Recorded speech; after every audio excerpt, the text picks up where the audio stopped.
Hi class, Professor Seeger here. In this video, I will be going over a couple ways reading literature is different than reading other sorts of writing. In this lecture, I will also go over various strategies to help you read more deeply and analytically. This, in turn, will give you more interesting things to write about. Before you view this lecture, it is best if you are familiar with the story A and P by John Updike, which is the first story on the course reading list. At this point in the program, please remove yourself from all distractions. Make sure you have a pen and a pad of paper to take notes during the presentation. If I go too quickly, please feel free to stop and rewind as often as you need to. Enjoy! You read literature differently than the morning paper or textbook reviews for chapters. You read more attentively and with various focal points. Literature demands a personal connection, a creative and analytical investment. We are talking actual brain work here. You need to read with an attention to details. Remember, details are important.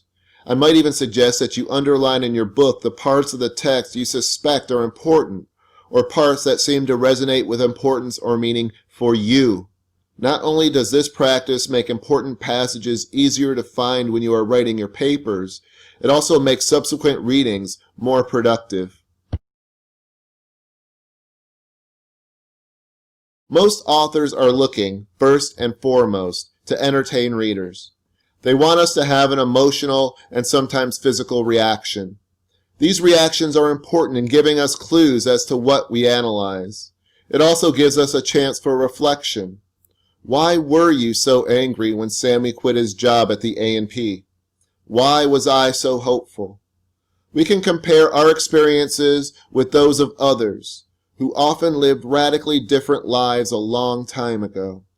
The most basic thing I can suggest about this stage of the reading process is that it teaches you to trust your gut. If you like a character that does horrible things, don't dismiss that. It is most likely important. Look for the source of your reaction. What in your experiences made you feel this way? What in the text made you feel this way? These basic questions start asking you to look for logic and emotion, which leads to an important stage in the reading process: experience. Mimes! What is your knee-jerk reaction? Most folks I know find mimes a little creepy. I have also known people who find great joy in mimes. This is all due, I feel, to two things. First, our experiences with mimes and clowns. For example, if you have watched Stephen King's It, a horror movie where the main antagonist takes the shape of a clown, you are likely a little creeped out right now. If, however, you come from a family of mimes, this picture might make you happy. Second, we need to consider the context of the mime. Where is the mime? In the park? Peeking into your back window? Walking down a dark alley? These contexts are important and lead to the next step in reading: interpretation. Usually, you want to get past the "I liked it" and "I didn't like it" phase and get to something more analytical. You don't have to like a text to analyze it. We observe a text or read it carefully, noticing details. Then we make personal connections. It is important to remember that not all of these connections are dependent on familiarity. We make inferences. We can guess as to how to read and interpret a text.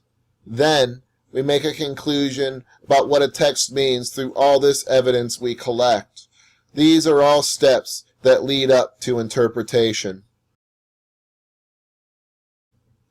Interpretation occurs when all these elements overlap, when you think both emotionally and logically. Remember, there is no one right interpretation. There are common ones and less common ones. For my money, the less common ones are typically more interesting. But remember, your interpretation still needs to have supporting evidence in the text. Also, your interpretations can't blatantly ignore parts of the text. It is by approaching a text in this way that we begin moving into analysis, which is a good thing. Analysis occurs when we break down and examine the components of our interpretation and the text you are examining. Interpretation and analysis aren't magical things. They are, however, parts of a process that involves many small steps. Typically, the more often you read a text, the better you get at interpreting it, and the more subtle nuances and depth you'll find in it. That's just how literature is. First, however, you need a background in literary elements and devices. I will get to those in future PowerPoints. Trust me. This won't ruin your love of the text any more than being a mechanic will ruin your love of cars. Of course, if you are reading for pleasure, you can do what you want. But for this class, I'm asking you read more carefully. Look for connections between the reader and the text, between elements of the text, between the text and the world, and so on. What does phone tree have to do with this image? Nothing. The reader has to make connections. Here's my attempt at interpreting this text. We know a phone tree is a way of contacting a large number of people. Therefore, this might have to do with communication or miscommunication. That and community. I might guess that the rhubarb pie's recipe was communicated through a series of phone calls, and with each phone call, the recipe changed slightly due to various efforts of interpretation by each caller. I imagine the actual pie recipe being significantly different than the original. Now, this picture is not literature, but it does show how inference might turn into interpretation. Is this the only interpretation of this image and the question? No, of course not. There are many possibilities. When we begin the process of evaluating a work of literature, or some other text, we consider the various values and beliefs the work promotes. Since values is such a vague term, let us define it as the attitude of the work, and almost always the author, towards the society and world the text was written in. In this way, science fiction author Kurt Vonnegut can write about distant futures and still be writing about American social and religious beliefs. It is often important to identify the tone of the work and the background of the author to get a sense of his or her values, and therefore the values promoted by the work. I have divided the term values into 4 categories, although there might very well be more categories than that.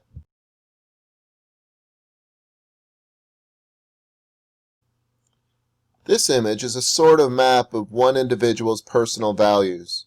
As we can see, some things are more animated and therefore of more value to this particular individual, whoever it may be. Of course, if you were to do your own personal values map, it would likely look quite different. There may be some similarities. Most of us value family and friends, we value education, etc. But there will also be significant differences, and it is our different experiences that work to develop our values. Therefore, it goes without saying that on one important level, literary interpretation is a personal thing. These personal interpretations are valuable. This is where the discipline of English is different than the sciences that rely on precise identical answers. English literary interpretation is all about the exploration.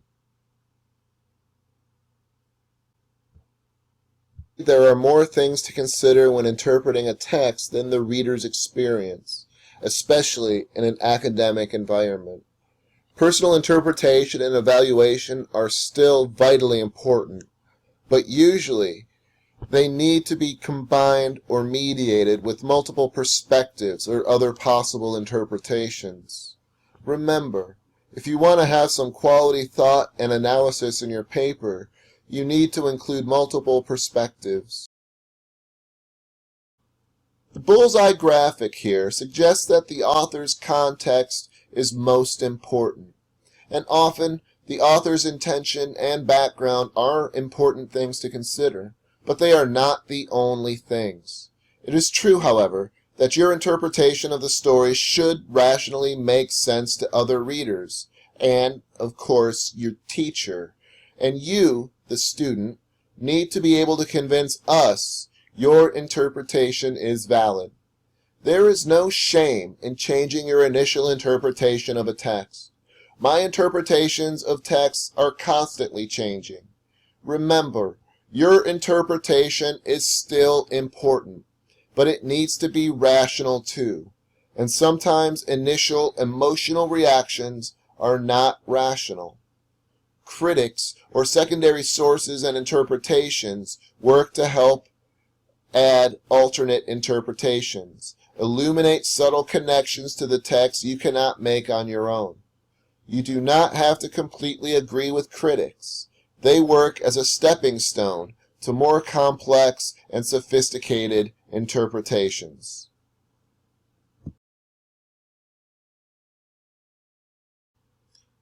The most important aspect of analyzing and interpreting literature is asking good questions.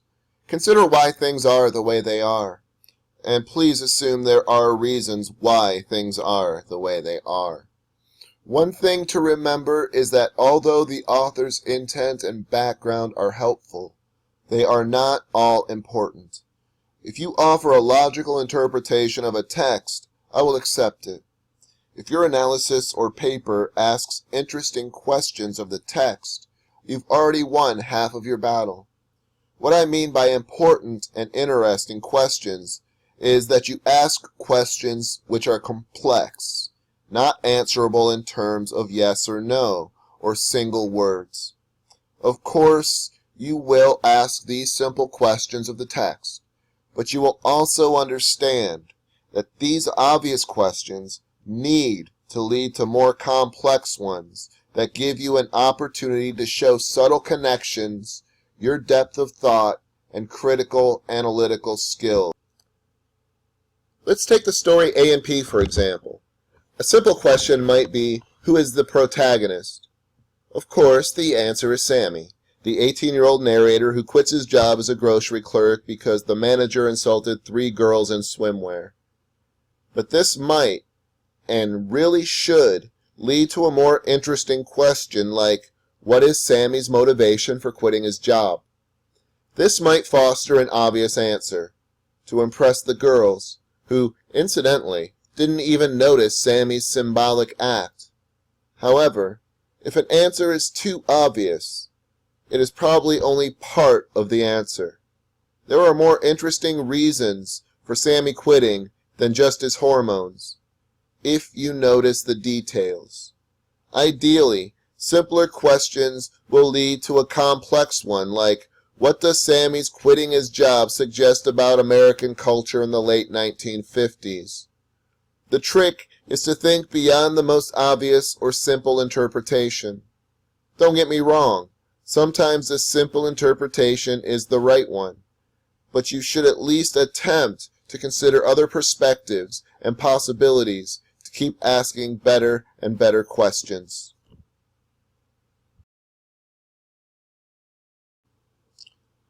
Thank you very much for your attention.